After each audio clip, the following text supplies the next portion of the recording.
कर्माने यशाची प्राप्ती, संयमाने लाभात वृद्धी.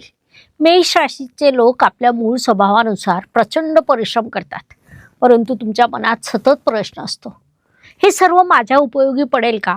एवढे परिश्रम करून माझा काही फायदा होणार आहे का? माझी वेळ कधी येणार? तुम्ही मेष राशीचे आहात आणि असे प्रश्न तुमच्याही मनात येत असतील तर हा व्हिडिओ तुमच्यासाठी आहे. भाग्य व शुभ संकेत या दृष्टीने मेष जातकांसाठी हा महिना अनेक शुभ संकेतांनी परिपूर्ण भरलेला आहे. यात प्रामुख्याने सांगायचं झाल्यास तुमचे भाग्येश गुरुदेव परिश्रम स्थानात विराजमान असून ते तुम्हाला परिश्रम करण्याचा सल्ला देत आहेत. सगळ्यात महत्त्वाची बाब म्हणजे या महिन्यात अनेक ग्रह तुमच्या लाभस्थानात जाणार आहे. विशेषतः 3 तारखेला बुध ग्रह, 5 तारखेला शुक्र ग्रह, 12 तारखेला रवी आणि 23 तारखेला मंगळ तुमच्या लाभस्थानात प्रवेश करेल.